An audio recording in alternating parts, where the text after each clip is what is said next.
dans des formations, c'est des expériences, en fait, c'est pour te faire gagner du temps.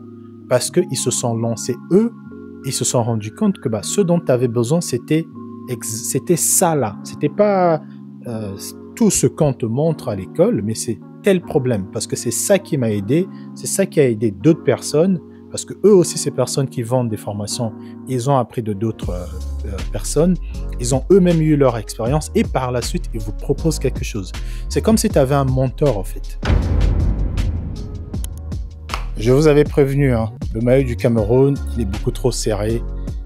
Ça, c'est le XL, c'est la seule taille que j'ai pu avoir. J'ai acheté ce maillot à Douala. À l'époque, j'avais pas autant de muscles. Là, aujourd'hui, il a dit je rentre plus. Je rentre quand même, mais je rentre, voilà. Ça me rappelle un peu la Coupe du Monde, je crois que c'était 2002 ou 2004, quand Marc-Vivien Fouet nous a quittés. Dites-moi les Camerounais, c'était en quelle année? Je crois que c'était en 2002. Pour moi, c'était la meilleure époque et la meilleure équipe du Cameroun. Bref, dans cette vidéo, on va parler des ventes de formation. Sur Internet, il y a quasiment tout le monde qui vend des formations. Il y a certains qui disent que c'est de l'arnaque, il y a d'autres qui disent qu'ils sont trop chers, il y a d'autres qui disent... En tout cas, il y a plein de choses qui sont dites sur Internet concernant les ventes de formations. Alors, qu'est-ce que j'en pense? Est-ce que les gens... Est-ce qu'on a trop de formations en ligne? J'ai envie de te dire... Alors, ma réponse sera peut-être biaisée parce que je vends des formations moi-même, mais je vais essayer d'être comme d'habitude. En tout cas, je ne veux pas prendre parti, je vais dire ce que je pense, donc toute bienveillance bien sûr. Alors, est-ce que je pense qu'il y a beaucoup de formations? Je dirais non. C'est l'impression qu'on a, c'est parce qu'on est dedans, c'est parce qu'on est intéressé. Ces trucs de formation sont, pour moi, je trouve que c'est vraiment réservé à des gros instituts. On sait par exemple que c'est très très cher. Essayez d'acheter une formation en CPF dans une école, par exemple un truc agréé sur Pôle emploi. Prenez une formation par exemple. On avait vu une formation de pilote de drone, juste pour apprendre à comment piloter un drone. Bon, à la fin, certes, on te donne un permis, et ce permis-là qui te permet de temps en temps d'utiliser le drone, mais c'est tellement compliqué d'ailleurs d'utiliser le drone en France, parce qu'il y a des restrictions quasiment de partout. Donc au final, le drone, bon, ça te sert, mais voilà. Mais tout ça pour dire, la formation de pilote de drone peut te coûter au moins 2600 €. Je parie que moi, si je faisais une formation, par exemple, de comment piloter un drone et que je la vendais à 1000 €, les gens ils vont dire « Ouais, mais Christin, tu abuses. Juste pour faire voler un drone, c'est 1000 €. » Et bien que derrière, je vais te donner aussi... tu vas me dire « Oui, mais Christin, eux, c'est 2600 €. C'est parce qu'il y a des certifications que tu passes, il y a en tout cas, tu fais valider ton permis par une institution, nanana. » Oui, mais ça, tu peux toujours le faire en indé. C'est-à-dire que tu peux être un pilote de drone et tu veux juste passer ton permis. C'est possible aussi de le faire. Et donc, la justification de se dire que les instituts, ils ont le droit de vendre cher parce que ils travaillent avec d'autres instituts, il n'y a personne qui questionne ça. Mais quand tu auras un particulier qui va vendre une formation, par exemple, de comment... J'en sais rien, par exemple, nous, on vend une formation sur la maîtrise de la lumière, du son, de la création de contenu, quel matériel choisir pour faire des vidéos, quel micro acheter pour ne pas acheter du matériel qui est cher pour rien, parce que ce que j'ai remarqué aussi avant de proposer les formations que je propose, c'est que souvent, quand tu sortais des écoles, ce qu'on te recommandait d'acheter, c'était souvent le top. Ouais, il faut acheter un MacBook parce qu'un MacBook c'est... Il faut acheter une dernière caméra parce qu'une dernière caméra c'est... Alors que tu peux très bien commencer avec une caméra qui coûte 500 €, 300 €, même sur le bon coin, que tu peux acheter en occasion. Et au fait, c'était ça le problème. Et donc, je propose des formations vraiment qui répondent à un problème et qui on va pas t'enseigner 15 millions d'autres trucs. Je vais vous faire un petit témoignage. À l'époque, quand je prenais encore des alternants, on avait eu un alternant, bon, il faisait un stage, il était diplômé d'une école de cinématographie. Le gars était incapable de faire une vidéo à l'extérieur avec de la lumière artificielle. Parce que lui, ce qu'il avait appris à l'école, c'était quoi une lumière, les valeurs de lumière, les Kelvin, tu as 6000 Kelvin, tu as 5600 en intérieur, 4600 en extérieur, à l'intérieur ça peut aller jusqu'à temps, le faisceau lumineux, la distance de la lumière. Au fait, tout ce qu'on t'apprend en théorie, tu vas même jamais utiliser ça dans la vraie vie. Sauf que nous, formateurs, en tout cas, je suis pas un formateur, mais ce que moi je propose, ou ce que d'autres personnes proposent dans des formations, c'est des expériences, en fait. En fait, c'est pour te faire gagner du temps. Parce qu'ils se sont lancés, eux, ils se sont rendus compte que ce dont tu avais besoin, c'était ça là. C'était pas tout ce qu'on te montre à l'école, mais c'est tel problème. Parce que c'est ça qui m'a aidé, c'est ça qui a aidé d'autres personnes. Parce que eux aussi, ces personnes qui vendent des formations, ils ont appris de d'autres personnes. Ils ont eux-mêmes eu leur expérience et par la suite, ils vous proposent quelque chose. C'est comme si tu avais un mentor, en fait. Pour moi, acheter des formations, après, il y a certains qui abusent sur des prix. Après, abusent en fonction de qui. Qui suis-je pour dire que telle personne vend des formations chères? Peut-être que cette personne a vraiment compris le nœud du problème d'une problématique ou d'un domaine. Il s'est dit, si vraiment il y a quelqu'un qui veut répondre, qui veut débloquer tel problème, voilà la solution.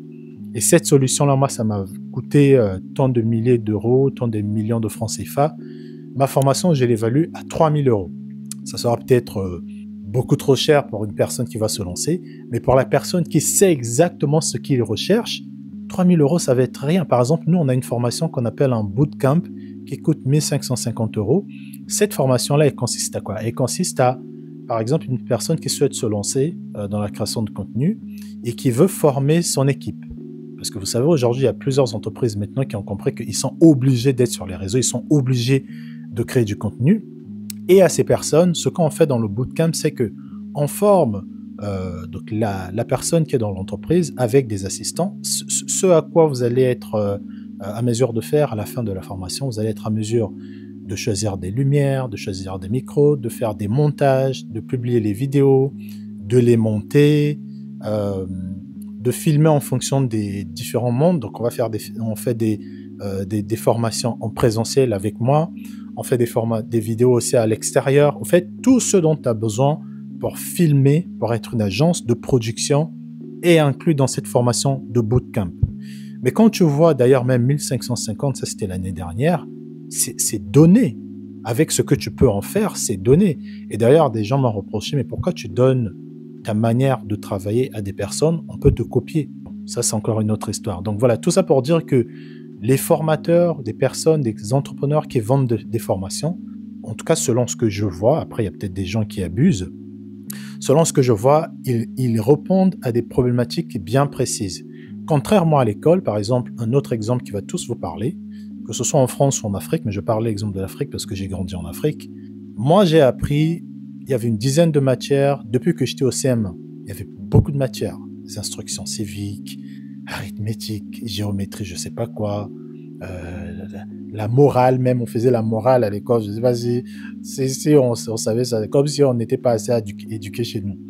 Il y avait plein de trucs comme ça qu'on a fait, et surtout quand je suis arrivé au lycée technique, moi j'ai fait des études techniques, j'ai fait le bac F2, big up à ceux qui sont de génie électronique.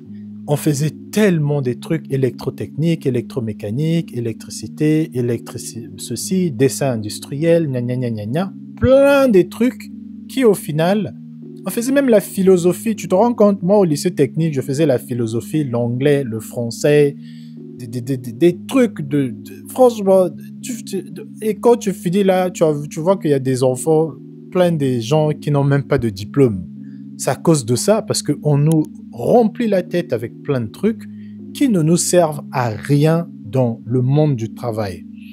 Et c'est pour ça d'ailleurs qu'on a ce problème-là, ce gros gap-là des personnes qui sont diplômées sur le continent, qui ont du mal à trouver du travail, parce que la réalité du travail et ce que tu apprends à l'école, ce sont deux mondes totalement différents. Et d'ailleurs en France, c'est pareil. Hein. Tout ce que tu apprends là, tu as fait un Master 5, quand tu viens dans une entreprise, oublie tout ce que tu as appris. Tu vas peut-être te servir de 30% de ce que tu as appris à l'école. Après, si tu as fait des études techniques, par exemple, si tu as fait un bachelor en, informatique, dans le coding et tout, oui. Mais si tu as fait des études classiques, il y a 60%, 50% de tout ce que tu as appris qui ne va jamais te servir dans une entreprise.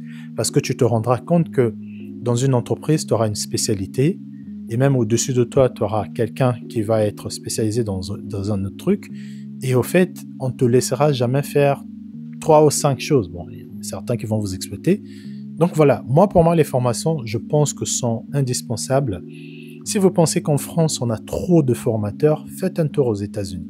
Vous allez voir qu'aux États-Unis, il y a des formations pour tout. Tout. Il y a des formations pour trouver du travail, il y a des formations pour ceux qui sont déjà dans du travail. On le voit aussi, moi j'ai des clientes qui sont devenues, qui proposent des formations dans des entreprises sur la confiance en soi, sur comment parler, sur comment s'habiller. Il y a même certains qui parlent sur la prise de parole en public. En France, ça commence à arriver, mais aux États-Unis, ces formations-là d'audit, de tout, ça fait un moment déjà qu'ils proposaient ça. Le jour qu'on va dire qu'il y a trop de formations, c'est le jour qu'on verra monsieur et madame tout le monde dans la rue te dire que ah mais moi j'ai appris tel truc, voilà. Mais pour l'instant, je trouve que ça va. Il n'y a pas beaucoup de formations. Il y en a, c'est parce qu'on est dedans, c'est l'impression qu'on a.